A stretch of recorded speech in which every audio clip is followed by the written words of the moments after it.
Good afternoon and welcome. My name is Kiki Levy and I am the Administrative Specialist at Temple Small Business Development Center. Here at Temple SBDC, we help businesses start and grow. We provide a series of low to no cost webinars as well as no cost one-on-one counseling service. If you're interested in getting connected with one of our consultants, I will put our email address in the chat here shortly. And then that way we can get you set up to speak with someone. Today, you have joined us for our Legal Considerations Business Entities webinar. Just to let everyone know, materials will be sent to you all 3 to 5 business days after this webinar. Also, all attendees have been muted. We encourage everyone to post any questions that you may have in the Q&A. Please refrain from posting questions in the chat. If you would like to make comments and things of that nature, feel free to post that information in the chat, but questions we are asking that you post in the Q&A. At this time, I will turn the floor over to Ms. Janelle Peyton. Janelle, we welcome you today, and we look forward to all the information you are going to share with us today. Well, thank you so much for having me, first of all. And I'm going to go ahead and start sharing my screen, if I can do that.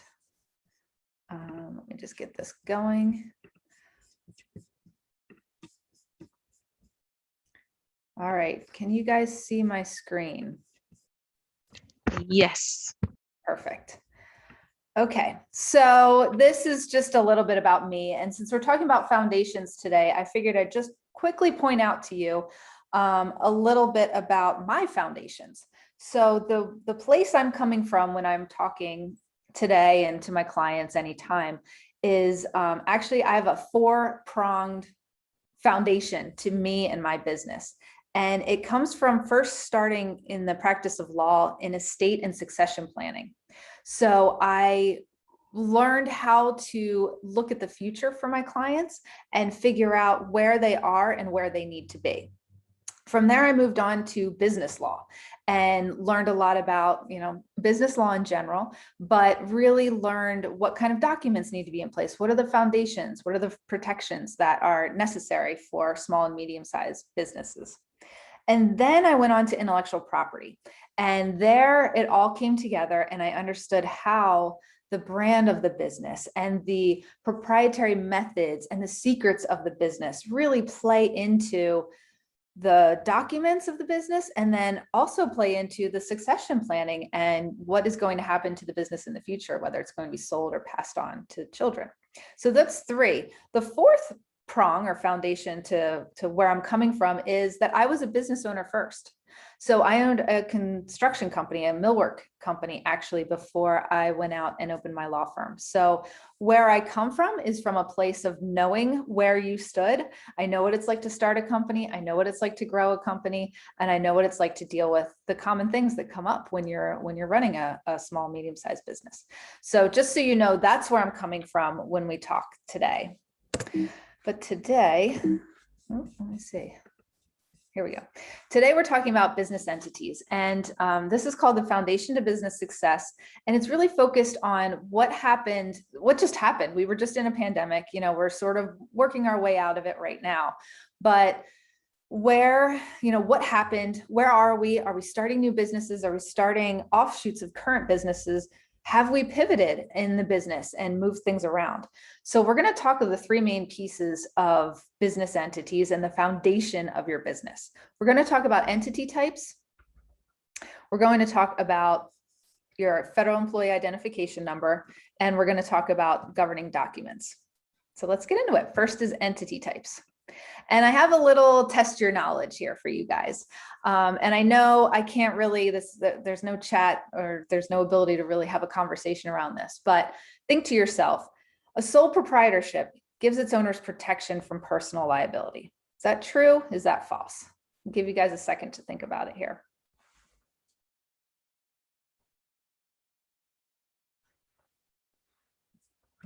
So the answer here is false. And I guess that a lot of you guys knew this. But what I want to talk about is really when you're thinking about forming a business, or if you're considering whether or not you're in the right type of entity for your business, you first want to think about separating out yourself from your business. And when I talk to clients, a lot of times I talk about buckets, but what we're really talking about is you're separating your assets so that you can develop some liability protection. And the reason we want this is something goes wrong in your business. God forbid, something goes wrong and you get sued, right? You do not want that suit to touch your house, your car, your 401k, your husband or wife's car, any of that. You want a line drawn in the sand, and you want to say, look, you don't want anything bad to happen in your business, but if it happened in your business, you can still live your life. You can still buy your groceries. You're fine. On the other hand, if something happens in your personal life, God forbid you get in a car accident or something and you get sued, you don't want that to go into your business. So you have your business to lean on in that situation if something happens there. So what we need to do is we need to make sure that you have a separate entity that's separate from yourself. And that's a lot of what we're talking about today, is how do we establish that? So the first thing to know is that a sole proprietorship does not give you protection from liability. A sole proprietorship means that you and your business are in the same bucket. You are the same thing. You use the same social security number. For all legal purposes, you are the same. So this, in my mind, this is a hobby. This is not a business. As soon as your hobby starts to make you some money or starts to put you in a situation where if something goes wrong, your personal assets would be at risk, that's when you need to separate it out and you need to form an entity. So what does that mean, really? We're forming an entity with the state. So this is a state level thing we're talking about right now. And what we need to do is we need to go to your state, and it depends on a couple different things, what state you're even going to file your entity in. Part of it, of course, has to do with where you live and where your business operates. But part of that question could also be, are you going to have investors? Investors really like entities formed in Delaware because they have very good laws that protect the investors. So one thing we need to think about is where is it best?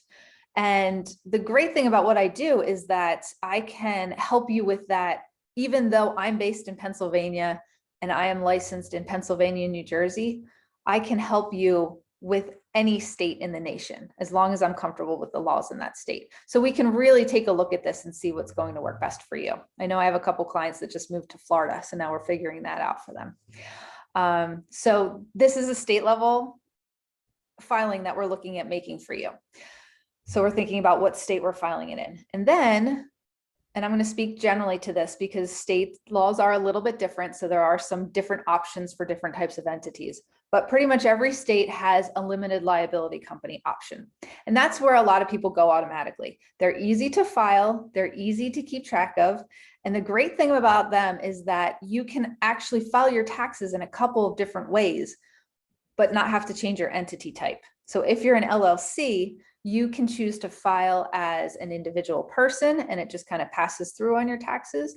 You could file as an S Corp. You can file as a partnership. So you have a lot of different options. So that's a good start for many business startups.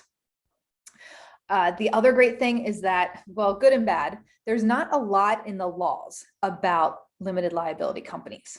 So the positive thing there is that you really get to decide what it's going to run, how it's going to, who's going to be the members, what does it mean to be a member, what are the different duties. You get to figure all of that out. On the negative side, though, if you don't figure that out ahead of time, there's no laws to fall back on. So that means that if you didn't figure it out ahead of time and now you're faced with a problem, unfortunately, you're probably going to end up in court and a judge is going to decide for you. So that can get very expensive. So you don't want to end up there. Corporations, on the other hand, are much more structured than an LLC. So if you think about a corporation, usually think of a bigger entity, but not necessarily, it doesn't have to be. And even around here, Delaware has a close corporation, which is a corporation that is closely held. So it's only so many members or so many stockholders are allowed to be had. So a lot of family businesses will use a close corporation, and even some businesses that know they're not going to have a lot of owners or investors will also do something like that as well. So there's options. A corporation, you have to have bylaws, you have to have an annual meeting, you have shareholders, you have stocks. There's a lot more that goes on with a corporation. But the benefit there is that it's very hard to mix a corporation with your personal assets. There's also some great tax benefits depending upon what kind of company you are and what level you are with a corporation. And then from the point of view of more established businesses, you may have formed as an LLC, or you may have already formed as a corporation, but there are times in the life cycle of a business where you want to change the entity type that you are. Or like I mentioned, I have a couple of clients that just moved to Florida. They want to move the state in which they're filing because they want to file taxes in that state, not in Pennsylvania, New Jersey, wherever they moved from. So as an established business, it's also good to take a look at what is your entity type and is it still working for you? It's very common to start out as an LLC, but then realize, oh, I would be better served if I was a corporation. I would pay less in taxes if I was a corporation. Or I want to start bringing investors on, and investors don't want to be a member in my LLC. They want to own stock in a corporation. So there is a period of time in most businesses where they do sit down and really have a conversation about, we formed as this, but maybe we want to become this, or maybe this will give us some benefits either in running the business itself or from a tax perspective. And on that note, I always tell my clients, if you're starting up or if you're having this conversation, it is a conversation with you, the business owner, with me as the attorney, and then with your CPA or accountant, because the other side of this is the tax side. And I don't know your tax situation. I mean, I don't know any of your tax situations today, but I generally won't know my client's tax situation. Your accountant, your CPA knows that. And then the answer is going to be different for every person and every person's situation. So one part of this is what's going to work best for you from a liability protection point of view, but also what's going to work best for you from a tax point of view. And that's your accountant or CPA. So when we have this meeting to discuss, what type of entity you should be in, or you should consider changing to, it really is a conversation with me, your CPA or accountant, and yourself. So it sounds like you guys aren't going to get the materials for a couple of days after, but you are going to get all of the slides that you see here. And you're also going to get a worksheet. And the worksheet is called the Business Entity Accountability Checklist. And on this worksheet, I have a couple of different things for you to work through to figure out if it's time for you to consider any of these things. So number one on this worksheet, actually, it's not number one, it's a little check mark box that you can use. It says, I formed or will form this type of entity. So it's you expressing what type of entity your business is. And then underneath, I have homework, and your homework is to locate your formation documents. And I'll tell a quick story because we're talking about, the foundation to business in a pandemic type of situation. I can tell you that my clients who had their entity documentation, they knew where it was, they had it updated, they had everything ready to go. Those were the clients that got the PPP funding the first time around. So I know a lot of people complain that big businesses took it all first time around. Honestly, the businesses that had all of their documents in order were the first to get paid. And I saw this because I had a lot of people calling me up at that time saying, hey, the PPP loan is requiring me to have formation documents and I lost them, or I don't have them anymore. Or I've been in business for 30 years. Who knows where that is? Or I haven't formed yet. I didn't form. I've been running this business as a sole proprietorship and I didn't form, and I didn't do that yet. What can I do now? So that's why we're talking about this is not only to prepare you for the future, but also to just let you know like how valuable it is to have these things in order, to know where they are, to have them ready to go, because a lot of people missed an opportunity with that first PPP funding because they didn't have this stuff in order. So that's the first thing on the checklist that you're going to see. And what I'm going to do is check in with Kiki and see if we have any questions about the entity types before we move on to the next thing. So yes, we do have two questions. One of the questions read, do you still have to file in a state if your business is internet based? The answer to that is yes. To be a formal business structure, you have to file an entity type. In that situation, it usually ends up being the state in which you personally live and work and do business. But yes, just because you're an internet business does not mean that you don't want an entity to separate you from your business. Awesome. And the second question, could you talk about forming an LLC in Delaware? Could a home-based business in Philadelphia register in Delaware to take advantage of tax benefits? So that is a question I get commonly. And the answer to that is sort of, and again, I am not the tax person, so I can't give you the definitive answer. But if you file in Delaware, you can take advantage of things in Delaware.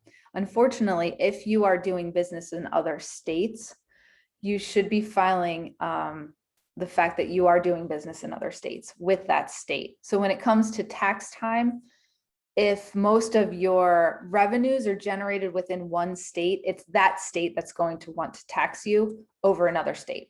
Now, if you are pretty much doing all your business in Delaware and you just happen to, all of your clients are in Delaware, for example, but you just happen to run the business out of your home in Pennsylvania, then it might be really beneficial to file it in Delaware. You'll have to have some sort of Delaware address, but it can be a registered agent address. Those, are about $100 a year to maintain.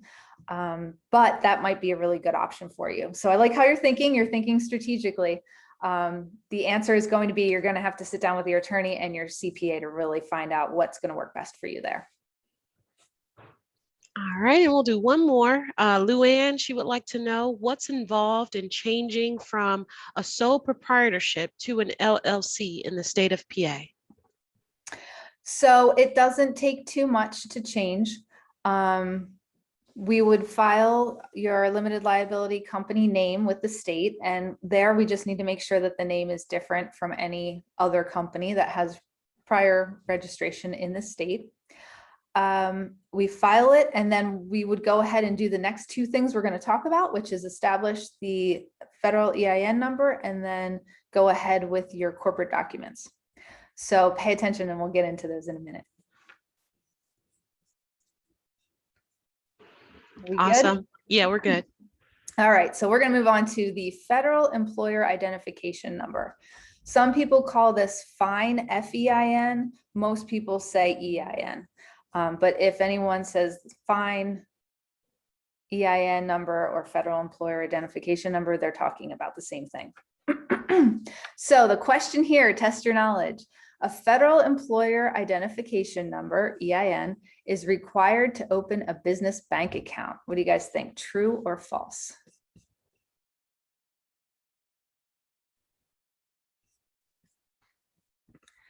So that is true. And we'll move on here. So what does this do? So this is a federal level document that we are filing. So the state controls what your entity type is, but the federal government needs your employer identification number. Officially, you don't need this. You don't need this until you have employees. However, most companies go ahead and file for it right away, because this is another tick on that box of you and your business are two separate things in two separate buckets, and we're going to keep them separated for the liability reasons we talked about before. So what this is, it's actually very easy to file a federal identification number. It doesn't take long at all. We do need some information about you when we file one for you, because it is linked to your social security number. And the reason for this is just, God forbid, if anything goes really wrong in the business and they need to find out who started this business, think like really bad security stuff, which I know none of you guys will get into, but they do need to be able to trace it back to a human being. So we will need your social security number, and it does connect to your federal employer identification number, but only if necessary. So for example, no one can pull up your social security number. No one can even pull up your federal employer identification number. So these are kind of kept at the same level of secrecy. when it comes to your personal information and your banking information. But what this does for you, besides, putting another check mark as to you and your business are two separate things. But this is how the federal government knows what business you are and whether or not you're paying your taxes. Essentially, what this comes down to is making sure that, you're paying your taxes. That's what they want. So the EIN, you'll file taxes under this number, and you need this to open your business bank account. So when you go to your bank to open up your, to deposit your first check, what they're going to need from you is some sort of state document, which is that entity. And those are called articles of organization or articles of incorporation, depending upon if you're, starting an LLC or starting a company itself, a corporation. But that's like usually a 2-page document. You'll have to take that in with you. You'll have to take in your federal employer identification number, which is usually a 1 or 2-page letter as well. And then you'll need what we're talking about next, which is your operating agreement. But this is how the bank identifies your business. This is like a social security number for your business, essentially. So this is how the federal government is going to keep track of you. This is how your bank is going to keep track of you. If you're applying for a loan, if you applied for PPP, all of that goes under this number, this EIN, and it's the same amount of digits as your social security number. So most people just think of it as your business's social security number. So you and your business are two different things, two separate things. Your business is filing its taxes, you file yours, your business applies for its loan, you file your own, if you're mortgaging your house or something, that's your social security number, not your federal identification number. But if you're, trying to get a line of credit or something from the bank, that's going to be your federal identification number, not your social security number. Saying these words a lot. So that's an important piece to this as well. It's pretty straightforward to file for it, but it is an important piece. So on the business entity accountability checklist, the second thing I have on there is that you have filed or you're going to file for your employer identification number, has a line, excuse me, has a line there for you to write it in so you have quick, easy reference to it. And you want to hold on to the paperwork you get from the IRS. So as I said, it's usually a 1 to 2 page letter, just depending on if the signature page pushes to the second page of it.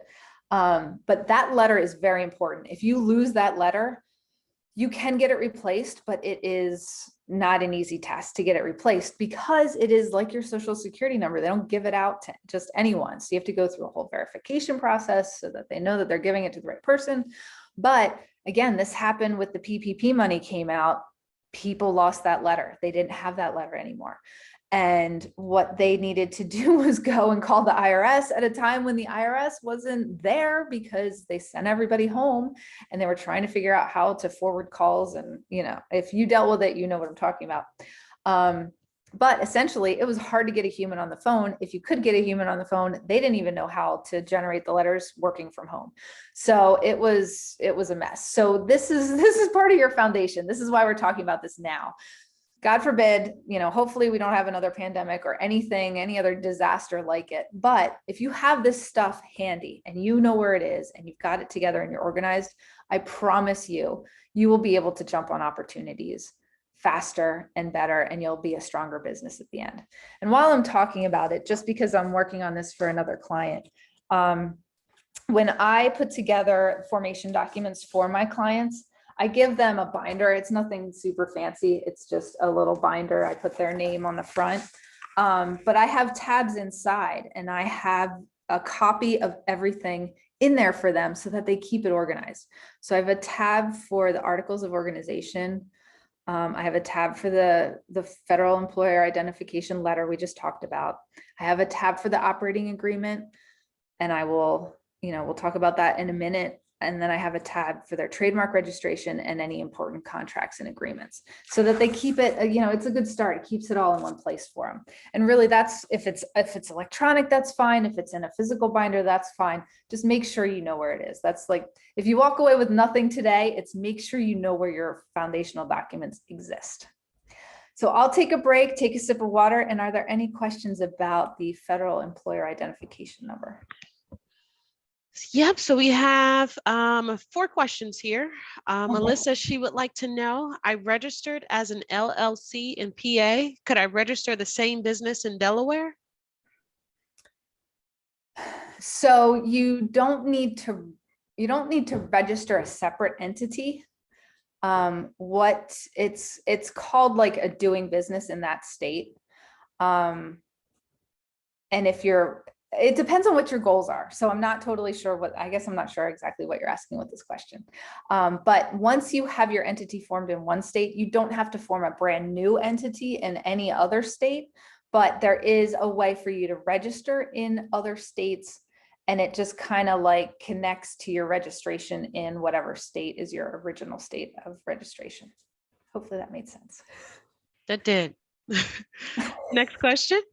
Are there any other risk to your personal assets when you link your personal social security number with your EIN? So there are no risks as long as you do it the right way. The reason why you need a social security number attached to the EIN is in that odd situation where, like I said, you did some kind of fraud or securities, something or other, and they need to eventually figure out who you are. But generally speaking, there's no other reason why they would need to go and find out who you are or what your social security number is personally. Awesome. Next question. If you decide to not run your business anymore, how do you shut down your EIN? Oh, that's a whole process. There are steps to closing a business. You have to let, at the state level, you have to let the state know. Some states let you go easier than others. I know I am in Pennsylvania, so I obviously do a lot of work in Pennsylvania. Pennsylvania wants a lot of documentation to be able to close. And it all revolves around making sure that you have paid all and any taxes that might be due to the state of Pennsylvania. So, but it takes them a long time to kind of rubber stamp whatever it is we submit to them. When it comes to the EIN, what you do to kind of finalize that is on your last tax return, there's a box somewhere on there that says this is the final return. Check that, and then that's how the IRS knows that this is the final return and that this company EIN, it'll still be connected to you. I don't know how long it takes for them to like kind of clean it and then recycle it, but so it will still be linked to you for quite some time, but that lets them know that no more taxes are coming, that the business is essentially non-functioning anymore. So I hope that's clear. Awesome. Luann would like to know, if you have an EIN as a sole proprietorship and change to an LLC, do you amend the EIN number you already have or pull a new number and do what with your old number? So you usually can keep the same number. There are situations, and there's a ruling on this, of when you need to ask for a new number. If there is a change in ownership, like a large change in ownership, like you sell your company to somebody new, they will ask for a new EIN in that situation. And that's good for you, because if you sold your company, you don't want anything coming back to you. So you want that new owner to get a new EIN and kind of start it fresh again. So there are some situations where you would need a new one. Right now, it's kind of back and forth on if you move to a new state and are filing a new entity in a new state, if you need a new one. It depends on the state right now, so that's a little fuzzy, but we can figure that out for your specific situation. But generally speaking, you do not need a new EIN. We can usually keep it going, because honestly, your history is linked to that. Your business's history is linked to that EIN. So if you've been in business for 10 years and you ask for a loan, they can look back and see that you've been in business for 10 years and they're going to give you the loan. Whereas if you get a new EIN, they're not going to see that history anymore. So it's kind of like you're starting from scratch from a financial and banking point of view. All right. And Ashley Clark, she would like to know, what are the negatives and positives of having an EIN without employees? And then she asked, I closed a business about a month before COVID in PA. Would I be able to open the business again and use COVID relief benefits?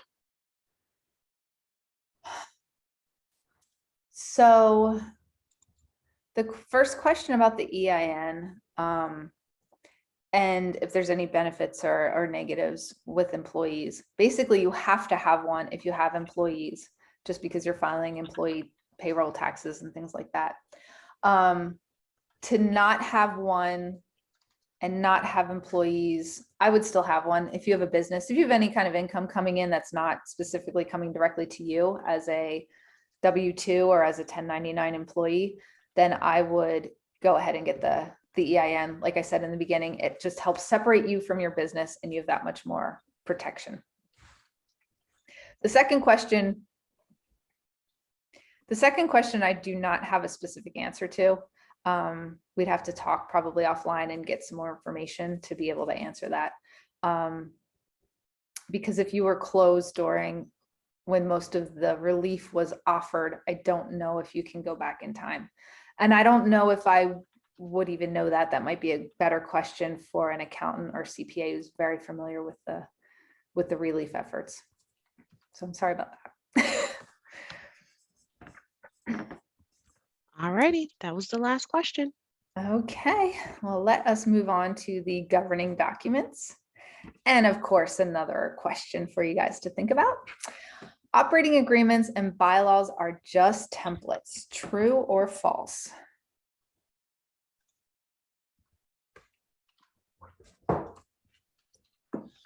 And I'm guessing you are going to think, hey, an attorney probably would say false. And yes, that is the answer. You can obviously and definitely use a template. There's no law against using templates, but templates they can be a very good starting place, but they need to be adjusted, updated, revised for you and your business. If there's anything I've learned working with business owners over the last 7 years, it's that there are so many different types of businesses, so many. And there's businesses that like I couldn't even comprehend existed. I have a client who makes millions of dollars and all his business is cutting tubes to a certain length, and then he sells them on the internet and they have different ends on them. And he makes millions of dollars doing it. I couldn't have imagined that. And I, obviously wish I had, because I'd be a millionaire right now. But every business is different. Every business has a different reason for why they do what they do, and how they do it is different. And that's what keeps my job so interesting. There are no two businesses that are exactly the same or run by the same person. So operating agreements and bylaws are what we're going to talk about next. And there are a lot of templates out there. There are a lot of places to get them, but what you really need to do is make sure that they are adjusted for your business. And so let's get a little bit more specific here. If you have an LLC, what you have go along with that is called an operating agreement. And essentially, this is a contract between you as the member of the LLC and the LLC as the company. And this contract says how the LLC is going to be governed, what's going to happen, how are the decisions going to be made, and who makes them. So essentially, this document goes through and gives you, the person, the member of the LLC, permission to open a bank account, permission to write checks from that bank account, permission to make important decisions for the company, permission to hire employees. And in return, it gives you, there's a statement, at least a 1-paragraph statement in there, but maybe more, stating that you are working on behalf of the company, on behalf of that LLC. And so the LLC will indemnify you. And that's that liability piece that separates you from the company. So it's an agreement between you and the company where the company is asking you to do things on behalf of the company. But in return, the company says, if anything happens, it's on me, it's not on you as the person, as the member. So this is a very important document to have should anything go wrong.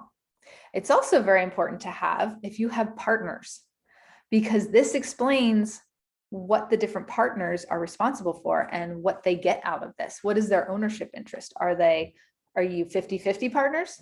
Do you have 3 partners? Are you 33, 33, and 33? Or are you, one's 50, one's 20, one's 30? What does that look like? What does that mean? And then what happens if one partner wants to leave? Are they allowed to leave? If they leave, do you have to give them money? If they leave, do you get their shares? Does the other member get their shares, or does the company get their shares and you have to find another member?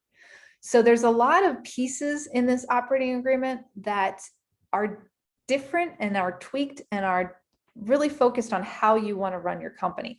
And earlier, if you remember, I said that if you form an LLC, there's some great pros and some great cons. And it's that the law doesn't say much about LLCs. So the pro there, remember, is that you can have this operating agreement run however you want it to. It's up to you. How do we want this company to run? Who's making the decisions? What level of decision is made by who? But on the other hand, there is not much in the law on this. So if you don't have an operating agreement, if you don't write it, and you have partners, and you can't agree on something, there's no law to go to that says, well, what do we do in this situation? It just doesn't exist. It's up to you. So that's the situation where you find yourself fighting, and you might find yourself in court in front of a judge, which is not where I want any of my clients to be, because between you and me, the only one that wins in that situation is the attorney. So that's my goal. I don't do litigation. I don't want my clients to go there. I'm looking for the win-win situation in everything. So that's the operating agreement. When you have a company or a company-like structure, that's where you hear about the bylaws, the minutes, the resolutions, the annual meetings, the stocks, the shareholders, all of that. So it is much more complicated. But essentially, the bylaws are the same as the operating agreement. That's the list of how does this company run? How many votes does so-and-so have? How many voting classes are there? You can have shareholders that have no voting privileges. They just take dividends. And then you can have shareholders that have more voting. There's a thousand different ways to slice it. So what happens? When does that annual meeting happen? Is there a board of directors? How many sit on the board of directors? How many people do you need? What if a board of directors leaves? How do they leave? Do they have to resign? Do they have to get voted off? How does that work? If we need a new one, who votes them on?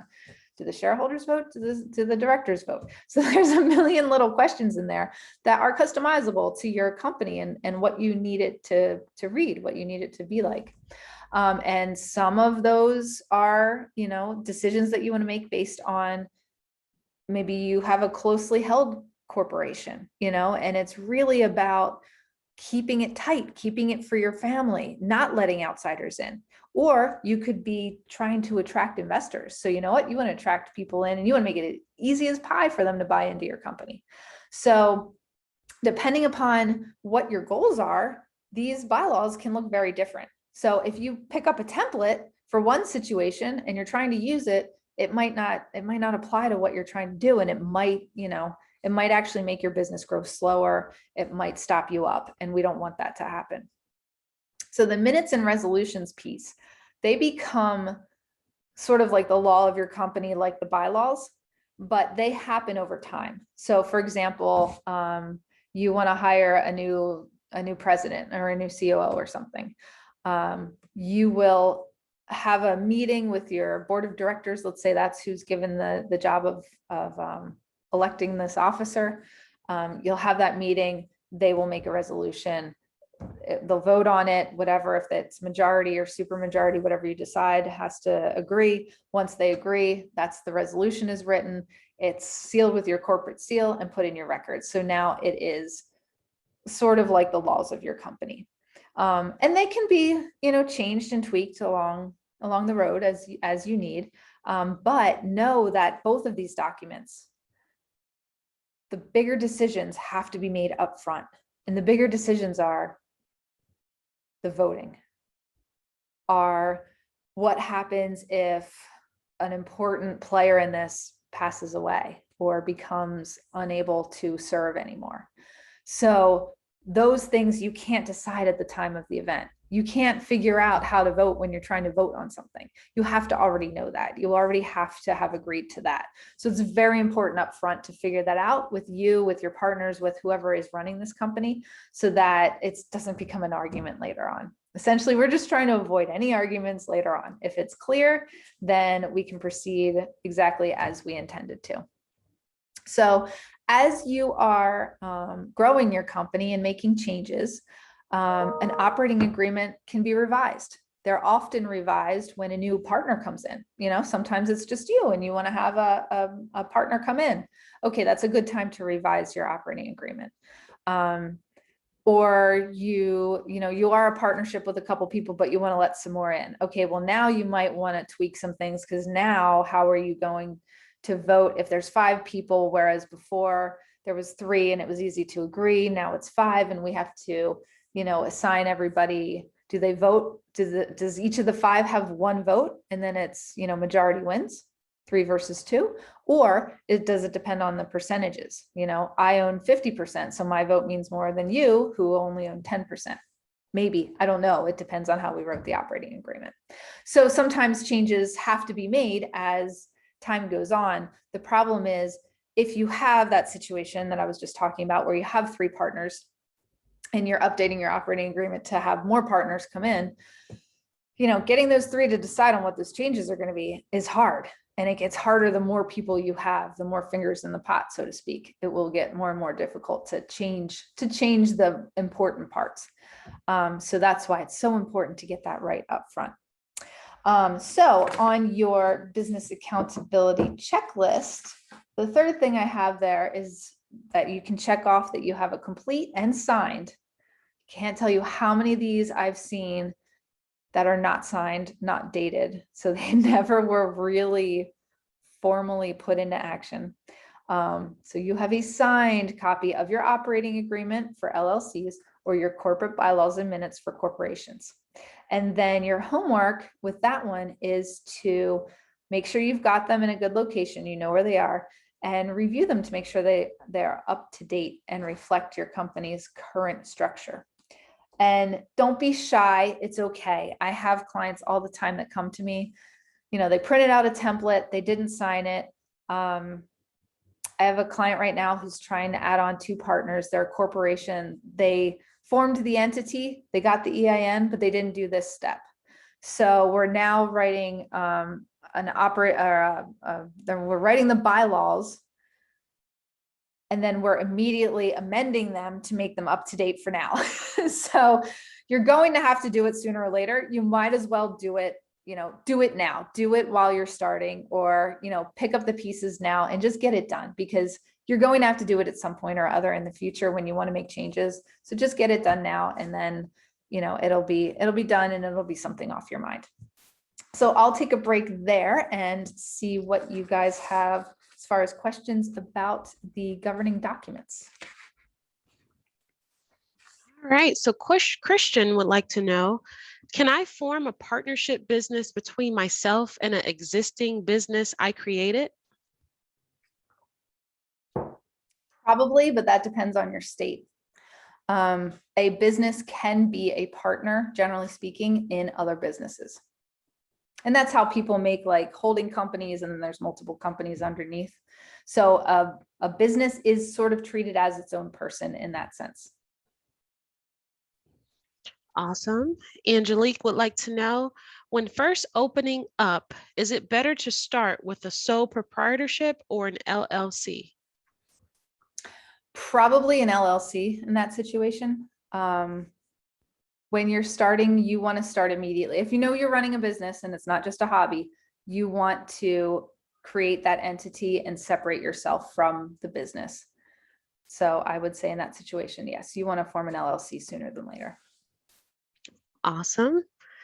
Last one. Is it possible to form a for-profit subsidiary or a nonprofit entity? I don't know that I understand that question, but you can form for-profits and you can form not-for-profits. Not-for-profits, I didn't really touch on here, but that's a corporation type. There are no not-for-profit limited liability companies. All right. And that's the questions. That sums those up. So I know we're getting close to the end here. So the last thing I just want to touch on is when to review. Because as your business grows, these things need to be looked at to make sure that they are keeping up with the growth of your business. So our last question is, business owners should evaluate foundational documents and entity formation every year. True or false? And because I sort of just said it, yes, it's true. And maybe even more often.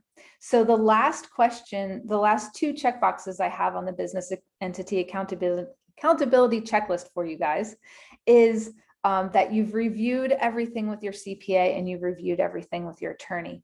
And what I say is, in the last year, or if I have had a change or pivot in my business, which we've seen a lot of changes and a lot of pivots because of COVID, within 2 weeks of that change or pivot, it's good to keep that in your mind. If it's a little longer than 2 weeks, it's fine, but try to reach out to your CPA and your attorney within a few weeks of any major changes, because your attorney can help you make sure that you're protecting whatever it is you came up with.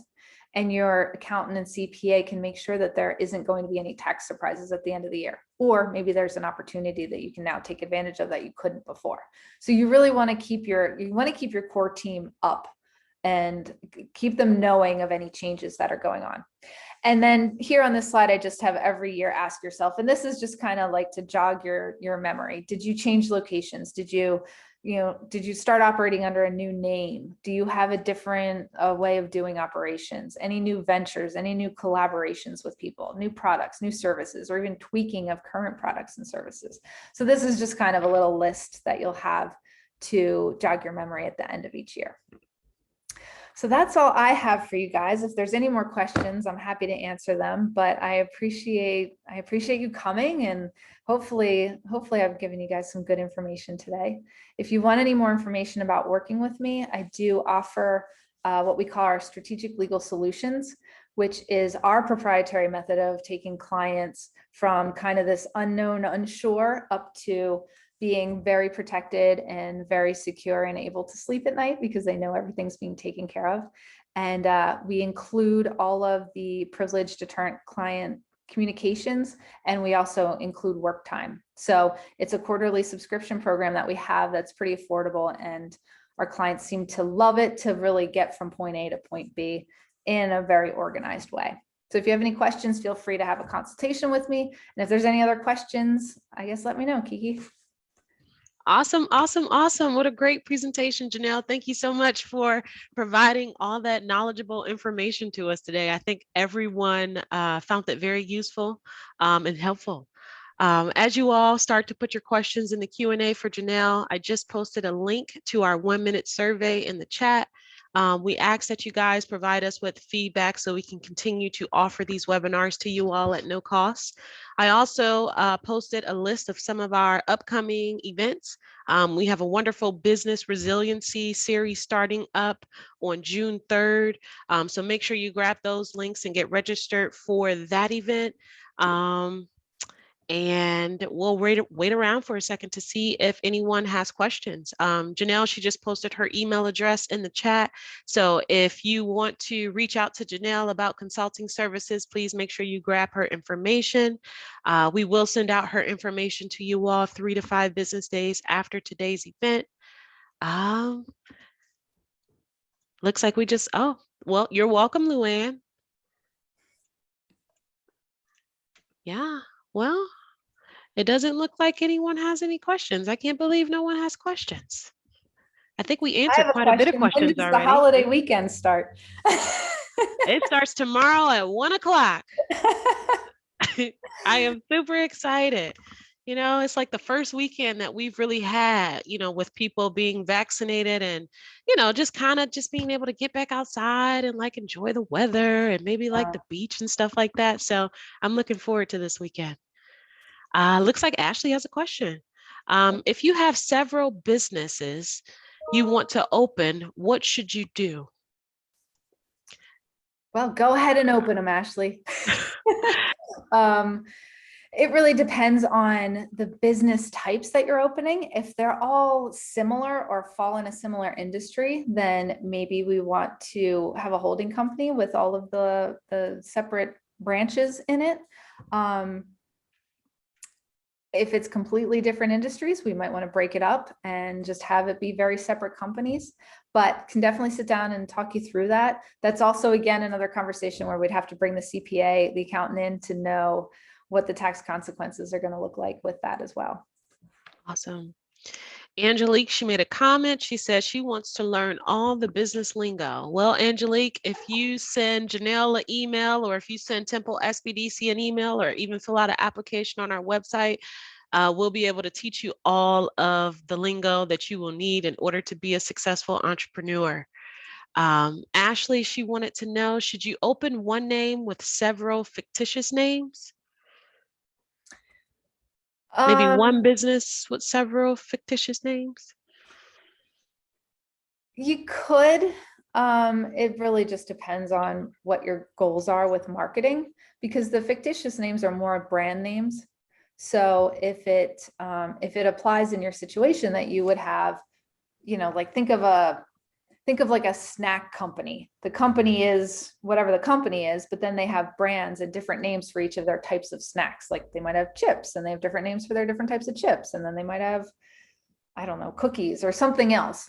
So, so keep that in mind when you're thinking this through, but I think you're asking very good questions. Yeah. The next anonymous attendee, they would like to know, I registered a business with the state of PA as an LLC, but I never started working the business. What should I do? We can get you, well, go ahead, Janelle, I'll let you go ahead. Yeah, I was just going to say, in the state of Pennsylvania, I think it's 5 years. If it hasn't been 5 years, then it's very easy to just close it down if that's what you're looking to do. But after 5 years is when it gets a little bit more complicated. Like I said before, there's multiple steps. But the SBDC is a great resource. I use them all the time, even as an established business. So they have a lot of these answers for you guys as well. So don't hesitate to use them. And if you look through the chat, I posted up our email address as well as links to our application. So if you want to get connected with a consultant, we're here. You just got to get the application in and then we'll get you connected with someone. Angelique, she would like to know, I am new to opening up and don't know all the legal terms. And how do I file what I need to express legally? You probably need to hire an attorney to help you. I went through 3 years of law school to understand the legal terms. And I can tell you that it takes a while to understand everything.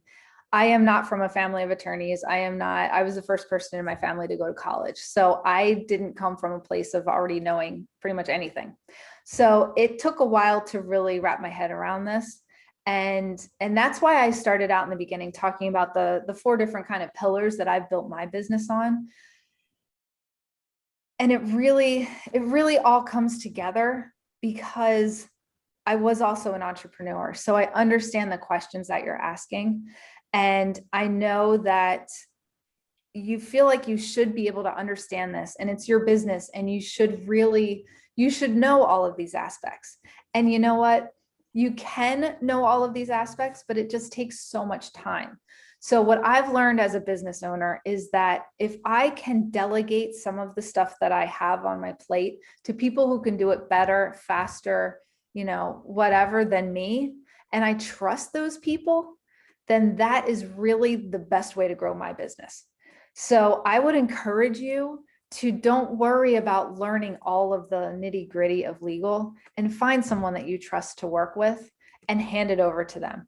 Because if they're a good person, and part of building trust is going to be, they're going to explain it to you without the legal terms. So I'm trained in this, so I use them, but I try not to. I try to keep it as simple and straightforward as possible. And what you need to do is, more than anything else, find the people that are going to help you grow. And you know what? They'll grow with you. And that's part of this business community and what it's all about.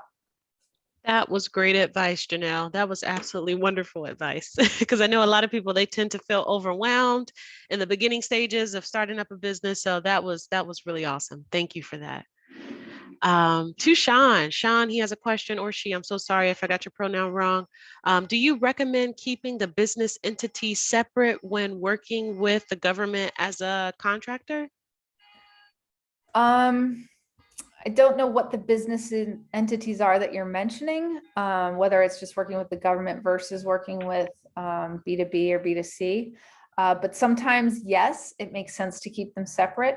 Sometimes it doesn't matter. So I'd have to explore that a little bit more with you. And again, I know I keep saying this over and over again, but there might be a tax piece to that as well that you want to think about.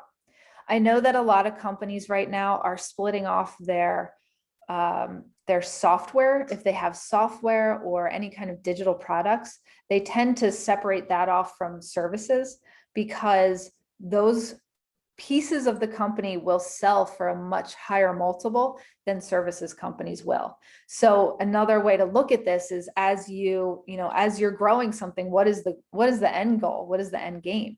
Because if you're getting ready to sell something, you can look at it and say, well, if it's all mixed together under one company name, maybe if I break it apart, maybe if I break this piece off, that piece is going to sell for a lot more. So another way to look at things, and I know I'm not giving you guys very specific answers, but I don't know your specific situations. So I'm just trying to be helpful. You are very helpful. Sean, I just sent over Janelle's email address to you. It may be easier for you all to reach out to her one-on-one. We are running up on that 1 o'clock hour. So for any additional questions that you all have, please reach out to Janelle one-on-one. She will be glad to answer any other additional questions that you may have. I just posted her email address in the chat, as well as reach out to Temple SBDC. Like Janelle said, we're here to help. We offer no-cost consulting services. We have a ton of webinars, legal webinars on our YouTube channel. You can check out some of the information there as well. You may get a little bit more clarification there as well. But yep, at this time, I am going to make the executive decision to say we are going to end this webinar right here. We thank you all for all your questions. We thank you for your participation. Janelle, any last minute words of advice to our attendees? Just thank you. And you guys have a great Memorial Day weekend. Know that you guys are the backbone of this nation with your small business and your medium-sized businesses. And I'm here to support you and root you on. And if there's anything I can do, let me know. Awesome. Thank you, Janelle, again. And we look forward to you doing future webinars for her in the future. Absolutely. Take Thank care. you. Bye-bye.